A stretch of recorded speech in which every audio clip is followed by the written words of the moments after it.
Selamat pagi Pak Ajat Sudarjat selaku Kepala SDM Negeri 1 pada pagi hari ini. Apa kabar? Sehat?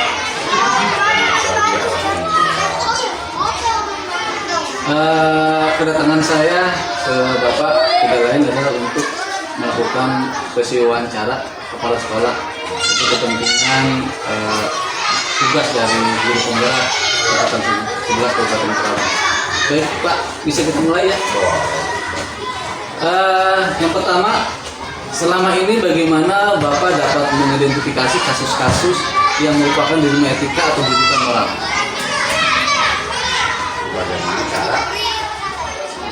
Dapat mengidentifikasi kasus-kasus yang merupakan dilema etika atau didikan moral. Yang tentunya kalau memang itu berkaitan KBR yang kita wawancara tersebut dan dulu. Kalau memang itu bersifat umum, tergantung kadarnya. Artinya bisa ada ringan kan dilema apa namanya tadi dilema kita ya. Iya. Bisa kadarnya ringan, sedang, atau berat. Kalau ringan, ya tergantung juga kalau memang itu berkaitan dengan guru, ya kita persilakan guru tersebut untuk menyelesaikan. Atau kalau ini bersifat umum dan ringan, ya saya rasa kepala sekolah juga bisa mengatasinya atau memutuskan. Tapi kalau kadarnya sedang apalagi berat, ini kepala sekolah tentu membutuhkan apa namanya masukan-masukan dari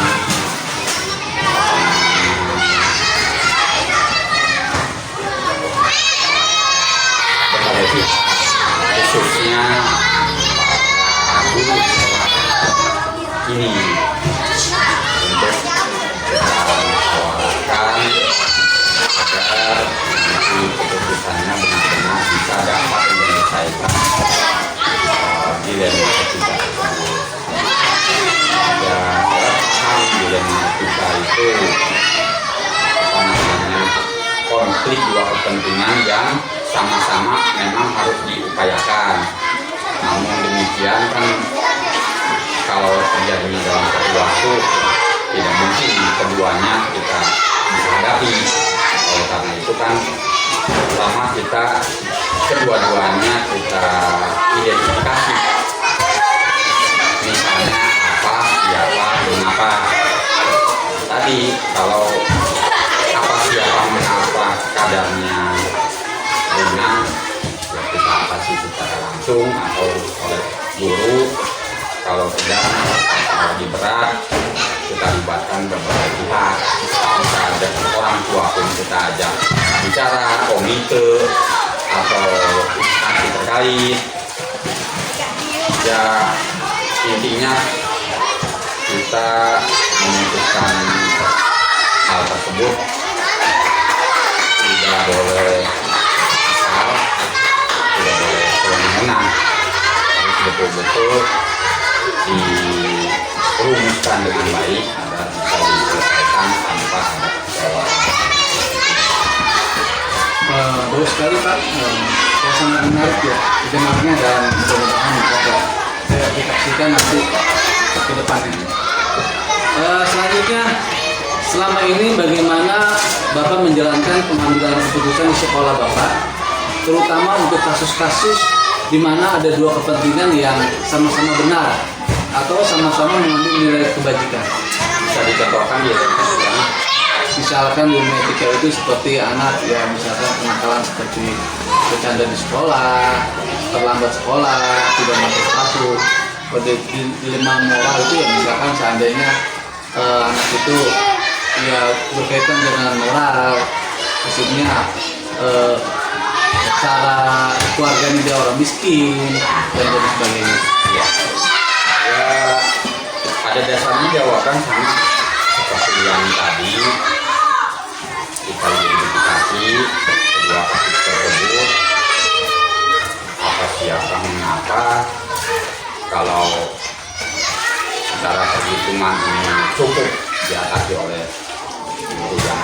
keputusan kita serahkan kepada guru tersebut.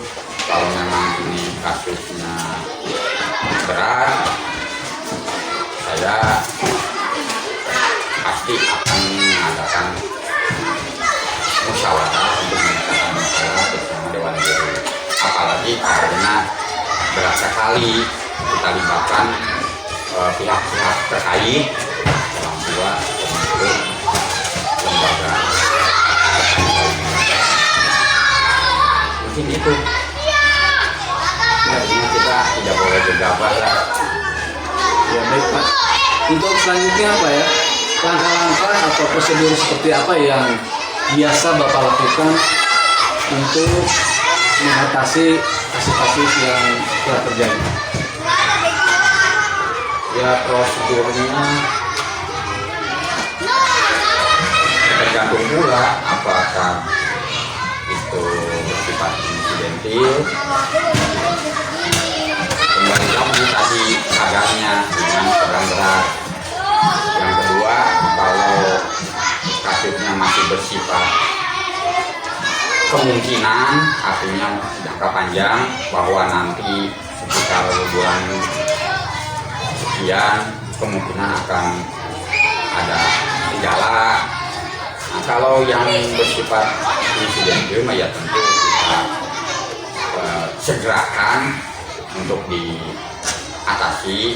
Kembali tadi prosedurnya adalah pertama kita identifikasi dulu, kita data dulu permasalahannya, apa, siapa pelakunya, mengapa terjadi, kemudian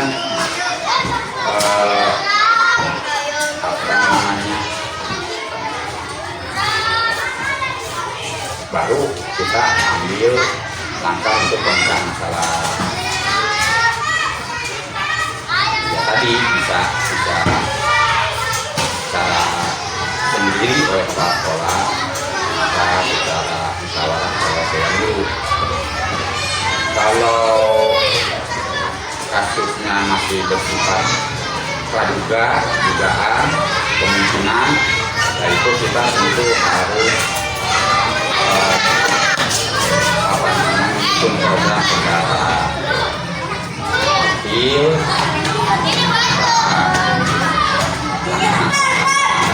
baik, sehingga praduga kasus yang akan timbul itu tidak akan muncul. Baik Pak, menarik sekali Pak kedengarannya ya, sangat bagus. Lalu selanjutnya, hal-hal apa saja yang selama ini Bapak anggap efektif dalam mengambil keputusan pada kasus-kasus di rumah kita? Hal-hal yang bersifat efektif, ya. Langkah-langkah atau hal-hal yang bersifat efektif yang menurut Bapak efektif? Kalau yang anggap yang efektif bisa melalui informasi WhatsApp, grup sekolah, musyawarah rapat rutin, di mana di dalamnya juga kita adakan musyawarah juga. Barangkali ada kasus-kasus dilema etika yang muncul lewat guru atau lewat orang tua murid masyarakat yang terdengar oleh guru.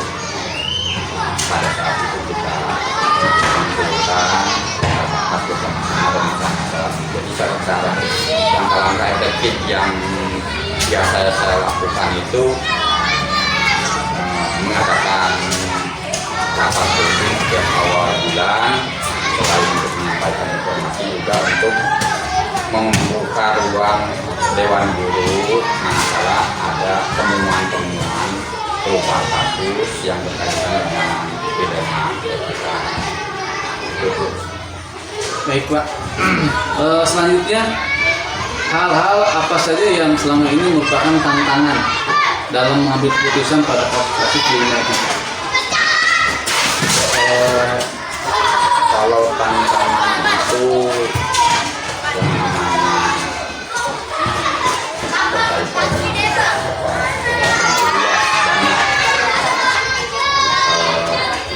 biasa saya alami yang merupakan tantangan, saya kira yang pertama membudayakan sifat disiplin, khususnya terkait dengan tuan guru, dengan maksud dan tujuan tentu kalau semua sudah melangkah dengan dua disiplin, tidak ada terjadi yang nilainya etika itu bukan saja muncul dari siswa, bisa juga muncul dari dewan guru tertentu. Yang kedua, hal-hal yang sering menjadi tantangan itu bagaimana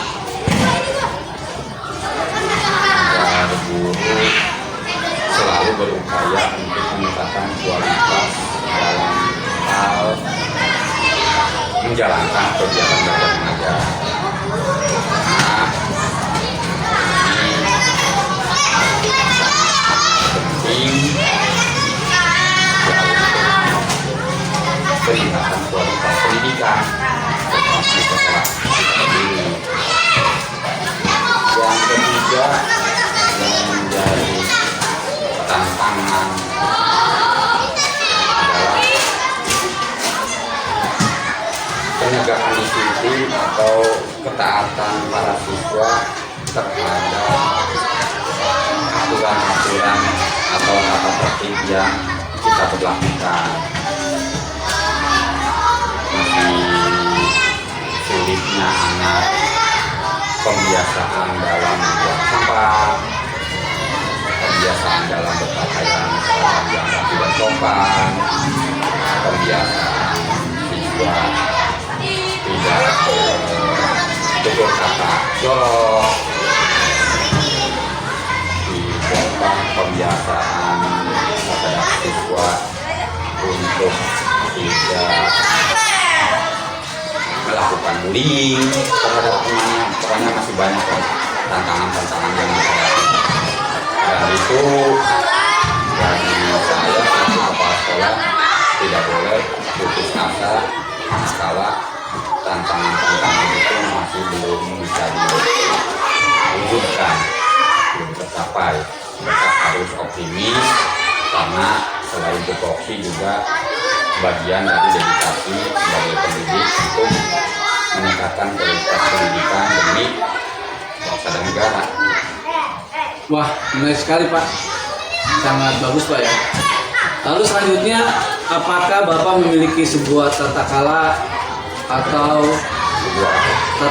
atau jadwal tertentu dalam sebuah penyelesaian kasus di rumah etika?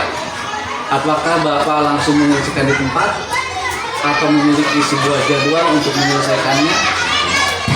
Lalu bentuk atau prosedur seperti apa yang akan Bapak jalankan? Dalam menghadapi di rumah etika, pertama jadwal untuk menyelesaikan kasus di rumah etika. Yang kedua, langsung diselesaikan di tempat atau memiliki sebuah jadwal penyelesaian. Yang ketiganya, bentuk atau prosedur. Ya tadi sudah dibahas sebelumnya, di rumah etika itu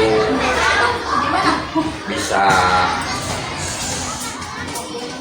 bersifat insidentil tanpa dugaan, juga bisa bersifat dugaan kemungkinan yang akan terjadi di masa depan.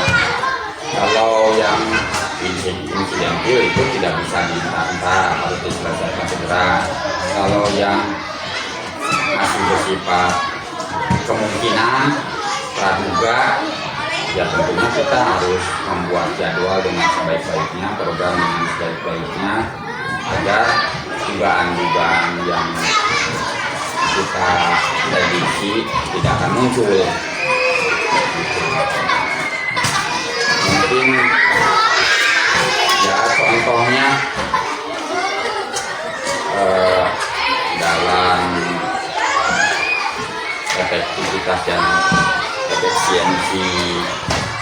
pembelajaran saya di awal semester mengajak para guru untuk mempersiapkan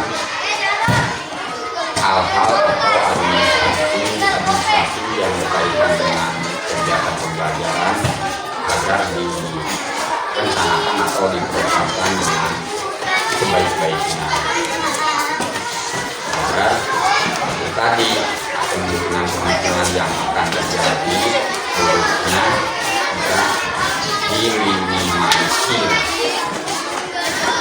Kita tidak akan kita akan bisa dikatakan dapat menghindar dari sangkaan, tuduhan, manakala kita sudah mempersiapkan program dengan sebaik-baiknya. Misalnya tadi program kegiatan belajar mengajar termasuk administrasi yang berkenaan dengan siswa secara langsung, aturan-aturan kelas. Terus kalau kegiatan belajar sekolah, insya Allah tujuan pembelajaran secara umum dapat tercapai.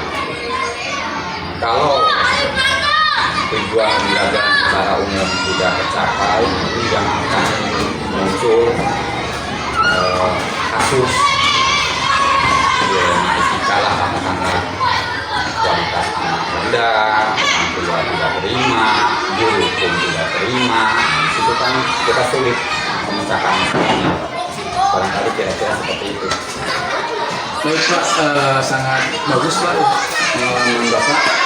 Yang selanjutnya adalah, adakah seseorang atau faktor-faktor apa yang selama ini mempermudah atau membantu Bapak dalam mengambil keputusan dalam kasus-kasus di dunia etika?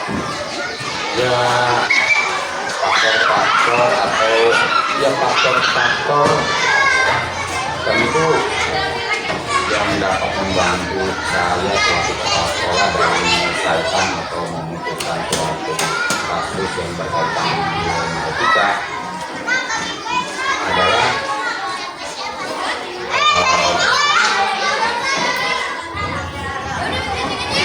mengadakan atau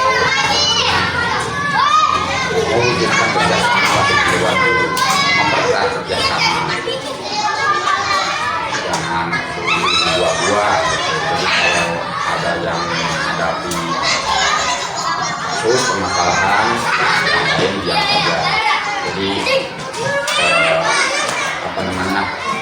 katakanlah langkah-langkah ya, kita pertama sekali ya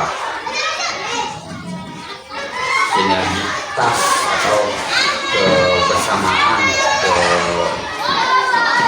kerjasama dengan khususnya Dewan Guru. Kemudian kalau ditanya mengenai seseorang yang bisa membantu, tentu sekiranya ada dua orang atau dua komponen. Yang pertama guru senior, karena yang namanya senior kan sudah banyak pengalaman. Jadi kalau ada muncul kasus-kasus itu, kita bisa bertukar pikiran atau dapat masukan dari guru senior. Yang kedua juga bisa karena dilema etika itu lebih erat kaitannya dengan hubungan sosial, keagamaan. Maka yang kedua adalah guru agama yang saya kira bisa lebih diandalkan untuk memutuskan atau memberikan masukan dalam memecahkan masalah ya dilema kita. Baik sekali Pak jawabannya, pengalamannya. Dan yang terakhir nih Pak, pertanyaan komunitas untuk Bapak. Dari semua hal yang telah disampaikan, pembelajaran apa yang dapat Bapak petik dari pengalaman Bapak dalam mengambil keputusan di dunia etika?